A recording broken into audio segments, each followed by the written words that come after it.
이동학 전 더불어민주당 최고위원 그리고 신인규 민심동행 창당준비위원장 나오셨습니다. 어서 오십시오. 네, 반갑습니다. 안녕하세요. 네. 반갑습니다. 아유, 웃어도 웃는 게 아닙니다. 네, 아유 많이 아쉽습니다. 어제 밤에 10시에 그 더불어민주당 경선 후보 결과가 발표가 됐는데 안타깝게도 우리 이동학 최고께서는 어떻게 낙선이라고 해야 되니까 낙천 경선 탈락. 네, 경선 탈락을 하게 됐는데 마음이 네. 많이 아프실 것 같아요. 네. 밤은 어제 좀 주무셨습니까? 아니 꿈이라도 좀 좋은 걸 꿔볼까 하고 자긴 잤는데 네. 꿈이 안 나오더라고요. 아무것도. 무꿈이에요. 네, 저의 상태가 그냥 어둠인 것 같다는 그런 생각도 들고. 네. 근데 또 아침에 일어나니까 어제는 같이 도와주셨던 분들이 좀 그래도 기대하고 여러 가지 열심히 했기 때문에 그런 것에 대한 회한이 좀 남아서 저도 같이 좀 침울하긴 했는데 아침에 일어나서 보니까 그래 다시 또 가면 되지 뭐. 네, 또 이렇게 생각하고. 네. 그렇구나. 네. 그러면 이제 경선에서 탈락을 하게 되면 네. 후보들은 어떻게 되는 건가요? 그러면? 후보들은 이제 뭐 지역 주민들 성원해 주셨던 당원분들 이제 인사드리고 네. 저는 어쨌든 승복하는 게 맞다. 그러면 열심히 이제 승자를 함께 도와서 네. 민주당 승리를 향해서 가야 되는 것이 맞다 이런 네. 생각을 합니다. 예. 네. 그렇게 해야죠. 예. 네. 그 지역에서는 네. 계속 활동을 예, 저는 이제 이번을 계기로 해서 본격적으로 지금까지 어떻게 보면 20년 동안 중앙 정치를 했었다고 하면 네. 이제는 비중을 이제 지역 정치로 좀 두고 네. 여기는 뭐 험지라고 불리우는 곳이긴 하지만 네. 어쨌든 최선을 다해서 개척하면 분명하게 또 응답을 받을 수 있다라는 네. 생각을 가지고 네. 지역에서 활동을 이어나가 보려고 합니다. 네. 알겠습니다. 어떠세요? 경선 결과에? 아니 뭐 저도 어제 이제 밤에 굉장히 관심 있게 봤고 네. 또 저는 이제 개인적으로는 응원하는 입장이니까 우리 이동학 우리 최고위원님이 꼭 되셨으면 좋겠다라는 생각으로 지켜봤는데 네. 우선 좀 위로의 말씀 드리고 싶고 이것은 참 민주당에는 엄청난 참 손실이고 또 국가적으로도 굉장한 전 아픔이다라고 생각을 합니다. 왜냐하면 이동학 최고위원이 갖고 있는 정말 지금 대한민국이 시급하게 해결해야 될 문제들이 네. 또 이게 유예가 되는 또 이런 상황이라서 참 매우 아쉽고요. 그렇지만 더 힘내셔가지고 하여튼 나라 바꾸는 일에 더 앞장서 주시기를 응원드리겠습니다. 어제 나온 그 민주당 경선 결과에 대해서는 전반적으로 평가를 한다면 좀 어떠세요? 이번 신인규 변호사님 먼저 할까요? 글쎄요, 뭐 어제 뭐 이제 뭐 친명이냐 비명이냐 막 이런 식으로 이제 분류해서 하는 거는 네. 굉장히 큰 의미는 없다고 보여지고요. 예. 그래도 어제 이제 좀 관심 있게 봤던 곳이 이제 이동학 최고위원님 거 외에는 예. 지역 외에는 이제 박용진 의원이 어떻게 되느냐 이게 가장 관심사였는데 네. 지금 박용진 의원이 하위 10%로 분류가 돼서 상당히 이제 불리한 네. 상황 아니겠습니까? 근데 또 결선 투표로 이렇게 분리가 돼가지고 네. 하여튼 거기가 이제 강북을인가요? 네. 강북을 지역. 네. 거기가 이제 초미의 이제 관심사로 되는 것이고 아마 네. 박용진 의원의 결과 여부가 아마 민주당의 단합으로 가느냐 아니면 또 분열로 가느냐 여기에 이제 마지막 그 고비가 아니냐라는 네. 생각이 좀 들었습니다. 그러니까 지금 3월 10일 그리고 11일 일요일과 월요일 양일간 이제 경선 투표가 진행되는데요. 서울 강북을에서 박용진, 정봉주, 박용진 두 사람의 결선 투표가 예정돼 있습니다. 워낙 이제 현역이 없으면 결선까지 안 가고 그냥 순위대로 끊어버리는데 현역이 있는 지역구에서는 결선을 하게 되는데 이렇게 올라갔습니다. 누가 될까요? 네, 3등한 후보를 이승훈 변호사? 이승훈 변호사를 두 분 중에 누가 이게 잡느냐 이거에 따라서도 저는 크게 갈릴 예. 수 있을 것 같아요. 네. 네, 근데 누가 잡을지는 모르겠으나 네. 그리고 어쨌든 구조적으로는 뭐 비명, 친명 이렇게 이제 되어 있는 건데 네. 저는 이제 국민들께서도 그렇고 당원들께서도 그렇고 어느 분이 국회에 들어갔을 때 제대로 이 역할을 할 거냐 네. 이런 것들도 좀 같이 검토를 해봐 주시면 좋을 것 같고 네. 결과는 어쨌든 지금 하위 뭐 몇 퍼센트 안에 들어갔다는 거 아닙니까 박용진 의원이 네. 그러다 보니까 그거를 이제 페널티를 안고 해야 되는 문제가 좀 있어서 네. 전반적으로는 좀 불리해지는 모양새 이렇게 좀 보여지네요. 네. 그래요? 네. 그렇구나.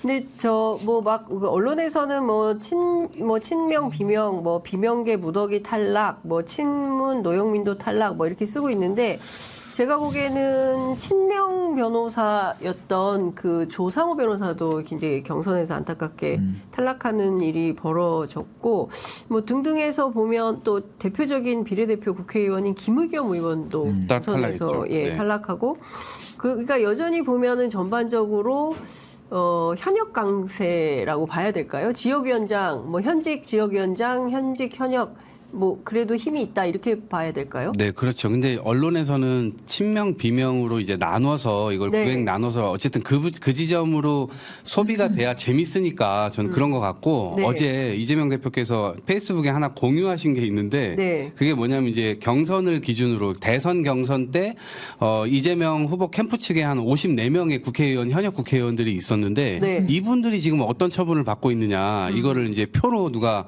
정리를 해놨더라고요.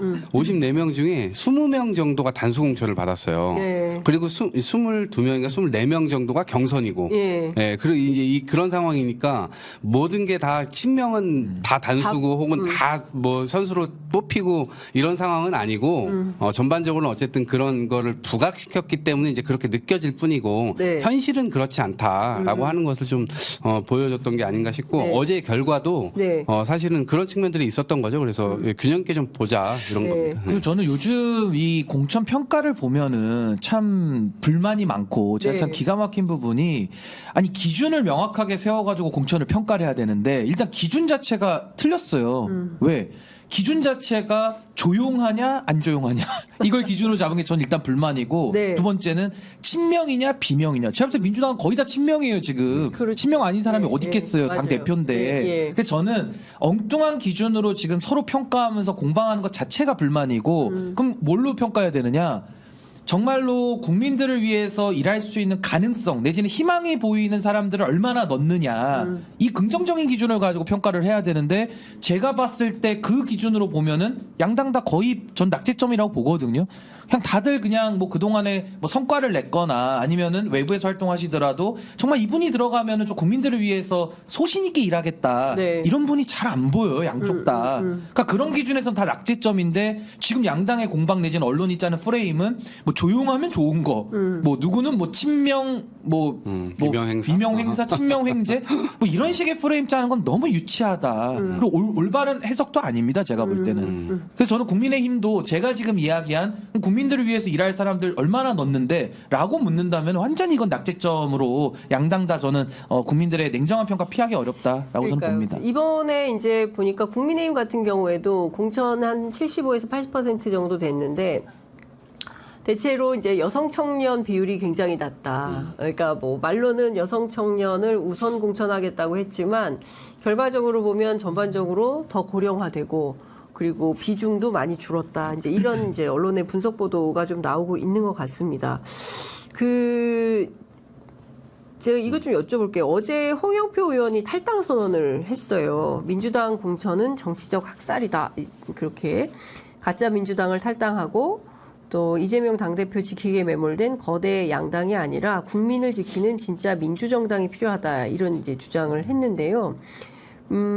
일단은 민주연대, 그러니까 무소속 민주연대를 만들어서 있다가 그 새로운 미래, 그러니까 이낙연 대표하고 함께 통합하지 않겠냐라는 언론의 전망이 있습니다. 이번에 그 현역들도 많이 좀 탈락을 했어요. 그러니까 광주 광산갑에서는 박균택 당대표 법률 특보가 현역인 이용빈 의원에게 승리를 했거든요. 그러니까 이재명 대표의 변호사죠. 이런 등등을 봤을 때 현역이 탈락한 경우에 이분들이 또 대거 무소속 민주연대 뭐 이런 네. 방식으로 결합하게 될까요? 어떻게 전망하세요? 근데 이미 경선을 뛰신 분들은 다른 네. 당으로 옮겨가도 출마 자체가 이제 불가능한 거거든요. 네. 법 자체가 이인제법이라고 있어가지고. 네. 그런데 이제 새로운 미래 어제에서 제가 어디 보도를 봤는데 개항 이재명 대표의 지역구에다가 후보를 안 낸다는 기사가 나온 거예요. 그럼 도대체 뭐지? 이들의 정체성은 뭐지?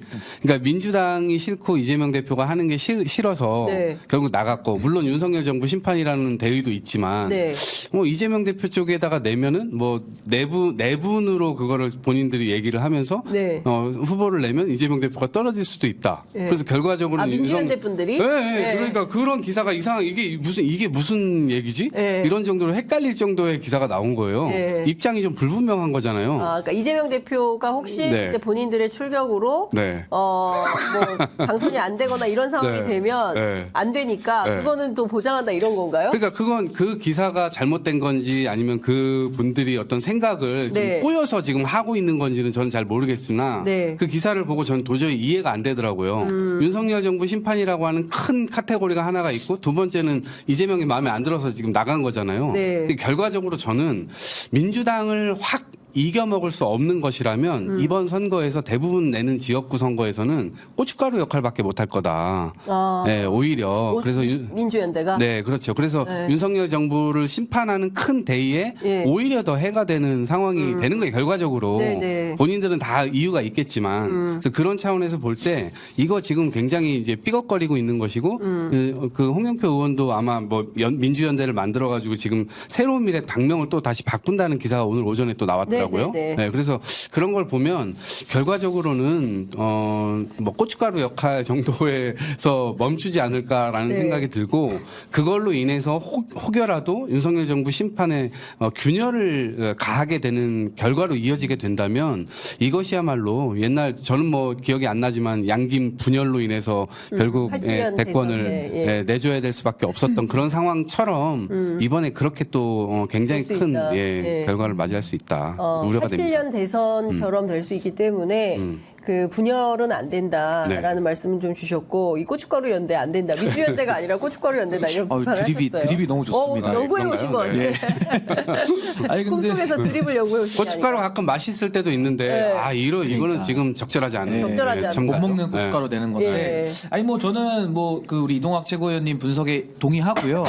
이게 지금 홍영표 의원도 저는 당에 대해서 불만 가질 수 있다고 봐요. 뭐 당에 불만 없는 사람 어디 있습니까? 다 있는 건데 정말 탈당을 한다면 그 명분이 중요하거든요. 그 네. 국민들이 그 명분에 동의하느냐 이게 더 중요한데 네. 홍영표 의원이 가짜 민주당을 선언하면서 이렇게 나가버리려고 하면요. 그럼 이재명 대표가 지금 막 취임한 게 아니잖아요.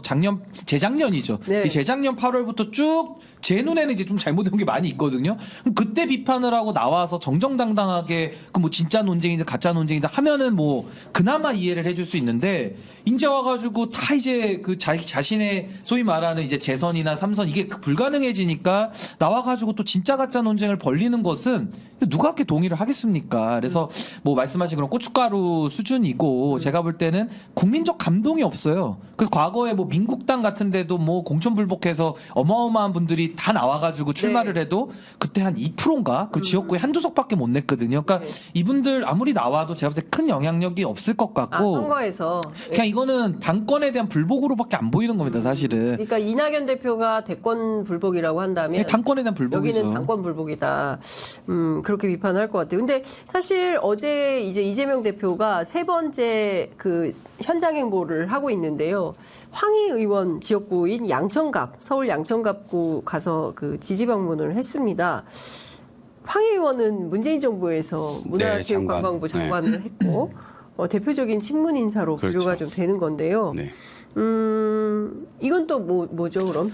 친명 비명에서 그러니까 이재명 대표가 구분이 저는 안 돼요? 일정을 되게 잘하고 계신 것 같아요. 이거는 네. 예, 왜냐하면 어쨌든 또 친명 비명 이거 갈라서 프레임이 계속 되고 있는 상황인데 그거를 지금 무마시킬 수 있을 만한 계속 일정이거든요. 네. 이런 일정 가가지고 실제 친명 비명이 아니라 우린 민주당이다. 그리고 민주당은 반드시 윤석열 정부를 심판하면서 국민의 삶을 구할 것이다라고 하는 메시지를 이제 내는 것이거든요.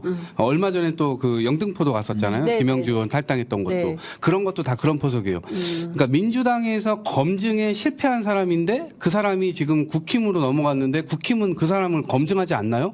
그냥 후보로 막 내걸잖아요. 오히려 좋아해요. 다양하다면서 좋아하고. 그러니까 지금 이게 상대방한테 넘어오면 그냥 다 좋고 이런 게 아니라 어쨌든 자기네들도 검증 시스템이 있을 텐데 그럼 채용 비리건에 대해서 어쨌든 그게 소명이 된 건가요? 바로 그냥 며칠 안 돼서 바로 후보가 돼버리잖아요. 그러니까 기적이 일어나고 있는 거예요. 이 민주당에서는 뭔가 잘못되면은 이것은 검찰에 엄청난 칼날이 다 들어오는데 네. 저쪽으로만 가면은 갑옷이 되는 거예요. 네, 지금 이건 네, 갑옷이. 갑옷이 되는 네. 것이고 총선에서도 후보자들에게도 그런 게 막 적용되니까 네. 이게 지금 집권 여당이 지금 가고 있는 어떤 공천을 하고 있느냐 네. 이런 부분에 대해서 전 국민들께서 이건 다 판단하시고 심판하실 거라고 봐요. 그러니까 네. 사실 근데 많은 국민들이 그러니까 정치권에서는 국민들이 아무것도 안 보고 그냥 가가지고 막 투표한다고 생각하시는 것 같은데 우리 국민들 그렇지 않거든요. 그러니까 꼼꼼하게 그 사람이 지난 세월 살아온 궤적들에 대해서 분명하게 평가를 하고 그리고 공약은 뭘 했는지 그리고 의정 활동을 잘했는지 뭐 이런 거 다 보고 종합해서 투표장에 들어가는 겁니다. 그냥 뭐 얼레벌레 그냥 훅 들어가는 게 아니에요. 근데 정치권에서는 대충 민주당에 계시다가 투항해서 이쪽으로 와서 그 전향이라고 누가 박지원 전 원장이 전향이라는 표현을 쓰던데 그냥 오늘까지 민주당 하다가 내일부터 빨간 잠바 입고 국민의힘 하면 국민의힘 지지자들이 그냥 찍어주냐? 제가 보기에는 뭐 김영주 의원 지역구만 하더라도 예비 후보들이 반발하고 있고요. 제가 그 현장에 갔었거든요. 네. 그 현수막 안 뗐어요. 네. 그 예비 후보들이 현수막 다 걸어놓고 있고 반발하고 있습니다. 그러니까 참 정치가 국민의 수준을 따라가지 않고 있다. 이런 비판을 안 할 수가 없는 상황인데요. 그 임종석 전 비서실장이 사실은 그 당의 결정을 수용한다라고 밝히고 나서 그 다음에는 조용합니다. 어떻게 할까요? 그 내부에서는 그 선대위원장을 좀 맡아달라 이런 분위기가 오늘 아침 라디오에도 나오던데 할까요? 근데 뭐 임종석 실장 입장에서는 지금 마음이 꽤 유쾌하지는 않겠죠. 네. 마음에 앙금이 있을 수밖에 없고 그럼에도 불구하고 일단 당에 남는 선택을 했습니다. 근데 그 과정을 좀 보면 뭐 이낙연 대표 쪽하고도 소통은 일부 좀 했던 걸로는 보여요. 그래서 노쇼 사태다 뭐 이렇게까지 새로운 미래 측에서는 이야기를 하던데 뭐 어찌 됐든 임종석 실장 입장에서는 지금 마음에 앙금은 많이 남아 있는 상태다라고 보여지는데 네. 어찌 됐든 이재명 대표의 리더십이 이번 총선을 지나고 나면은 뭐 가부간의 결단이 날 거 아니겠습니까? 네네. 뭐 더 이어가든지 네. 아니면은 뭐 총선 결과에 책임을 지고 사퇴를 할 수가 있는 건데 네. 임종석 실장 입장에서는 이번에 이 공천 파동 국면에서 너무 몸값이 커졌어요. 그러니까 이렇게 커질 사안이 아닌데 네. 이재명 대표 쪽에서 좀 이렇게 상처에 썽을 냈다 그래야 되나? 그래서 더 지금 부풀어 올라 있는 이런 상태거든요. 그래서 네. 아마 이걸 좀 기화로 삼아서 아마 차기 당권에서 좀 우위를 점하는 모습을 보이기 위해서 아마 저는 선거 때 또 나름대로 돕는 역할 뭐 그런 거는 좀 보여줄 것이다라는 예상을 좀 합니다. 어떻게 보세요? 아마 전현희 위원장이 뉴스 프로그램에 나와가지고 문자를 하고 선대위원장을 맡아달라라고 이제 본인 지역에 네. 했는데 이제 답이 없다라고 말씀하셨거든요. 제가 봐도 일단 마음은 굉장히 무거우실 것 같고 그 다음에 당 차원에서 당 네. 전체 차원에서 선대위원장으로 모실 거냐는 완전 다른 얘기인 것 같아요. 공천을 주지 않았던 것도 이전 정부에서의 어떤 상징성이나 이런 것들 그 다음에 이전 정부에서 또 잘못한 것들도 있고 우리가 이제 반성해야 될 지점들도 있는데 네. 대표적인 인물을 또 다시 공천을 하게 되면 또 다시 전선이 윤석열 정부 심판이 아니라 문재인 정부 뭐 이런 쪽으로 또 가게 될 우려들도 있었기 때문에 네. 공천을 결과적으로는 하지 않았던 것이었거든요. 그런데 이거를 다시 선대위원장으로 모시는 수를 쓴다? 이제 저는 그러진 않을 것 같아요. 당에서.